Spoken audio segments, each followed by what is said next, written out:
La qualité de la farine est souvent pointée du doigt pour justifier les difficultés de l'industrie à s'adapter à de nouvelles méthodes de panification clean label ou biologiques. Comme on dit, le meunier a le dos large pour prendre toute la responsabilité du clivage entre les pratiques actuelles de l'industrie et les réglementations du clean label. Mais en réalité, toute la filière blé doit s'interroger sur ses difficultés d'adaptation aux nouvelles tendances biologiques et naturelles. Ce questionnement pousse la filière à comprendre quels sont les rôles que chaque maillon de cette chaîne doit jouer pour satisfaire les besoins des clients sans sacrifier la qualité des produits. Pour trouver l'origine de ces questionnements, il faut analyser la situation actuelle des deux acteurs principaux dans cette filière, la boulangerie et la meunerie.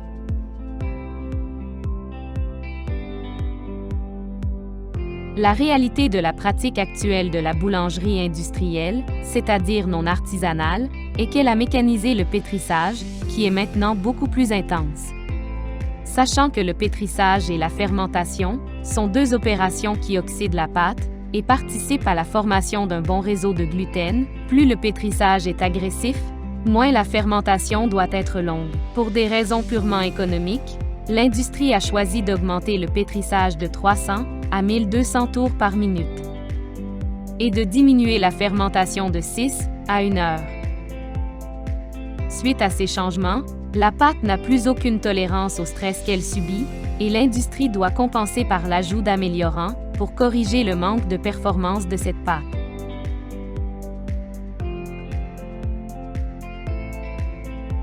Le choix de blé dans une meunerie conventionnelle est basé sur la quantité de protéines. Avec une qualité adaptée, principalement à une seule méthode de panification, un pétrissage rapide et intensif et une fermentation très courte. Le plus important volume de farine produit par cet acteur est une farine blanche à 0,55% de cendre, extraite au cœur du grain de blé, région pauvre en enzymes qui sont plus importantes dans les couches externes.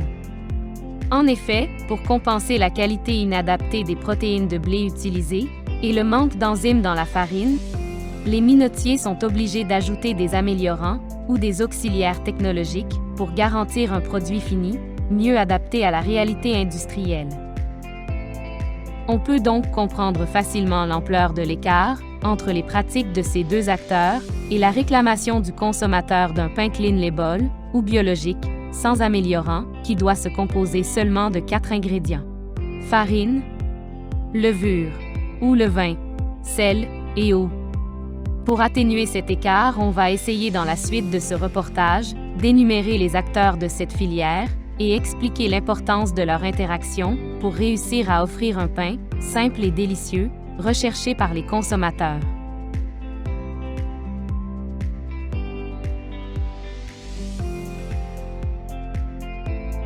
Le sélectionneur est le maillon oublié de cette chaîne.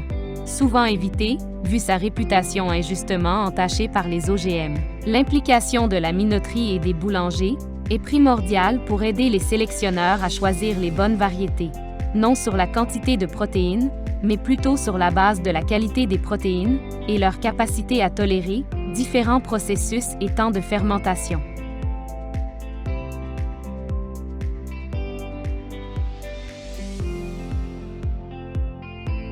On peut subdiviser les variétés en deux catégories. Prioriser l'apport d'azote pour emmagasiner des protéines ou prioriser l'apport d'azote pour faire plus de rendement. Quoique la deuxième catégorie soit mieux appréciée par les agriculteurs, qui basent la rentabilité de leur entreprise sur le rendement, ils devraient choisir la première catégorie parce qu'elle est mieux adaptée à la culture biologique ainsi qu'à l'agriculture raisonnée, qui utilise moins d'intrants, tout en ayant une capacité de garantir une récolte avec une bonne qualité boulangère, malgré des sols en transition biologique qui sont souvent plus pauvres.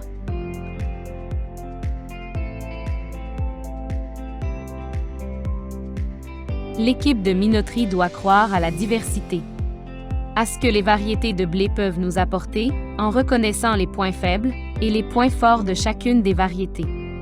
La nature n'offre pas de variété dite parfaite. Le meilleur moyen d'offrir une farine adéquate au boulanger est d'utiliser le principe de mélange. Pour avoir une farine équilibrée, Il faut donc corriger le blé avec d'autres blés. Les mélanges de blé ayant des qualités complémentaires évitent l'ajout d'améliorants et permet de proposer des farines adaptées au processus des boulangers.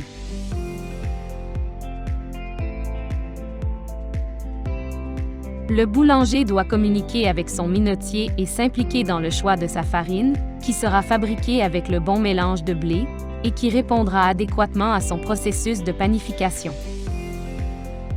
Il faut aussi que le boulanger communique régulièrement avec son meunier pour connaître l'hydratation et le pétrissage optimaux de son lot de farine.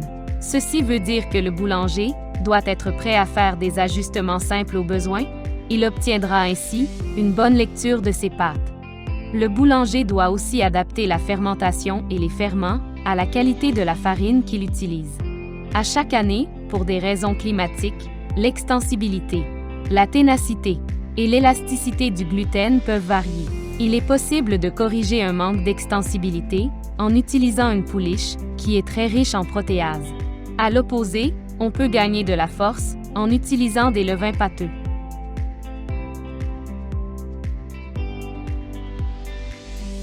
Le consommateur doit être davantage indulgent à l'égard de l'aspect extérieur du pain et plus exigeant sur le goût et sur la qualité des ingrédients qui constituent le pain.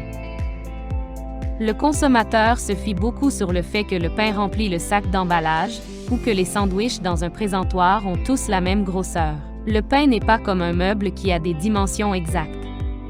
Le pain est un produit alimentaire de base qui devrait être façonné avec amour et qui devrait pousser naturellement, comme les fruits et légumes. Les commentaires négatifs sur l'aspect irrégulier du pain poussent l'industrie à offrir des produits beaucoup trop uniformes par l'ajout d'améliorants au détriment du goût.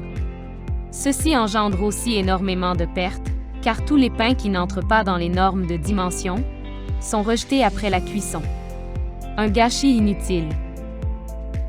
En conclusion, le Clean Label devient une chaîne de valeur gagnante lorsque les maillons de la filière blé sont en interaction, favorisant ainsi l'adaptation aux nouvelles tendances biologiques et naturelles. C'est alors que l'écart entre les pratiques se rétrécit et qu'une synergie se développe au bénéfice de l'environnement, la santé et la satisfaction du consommateur.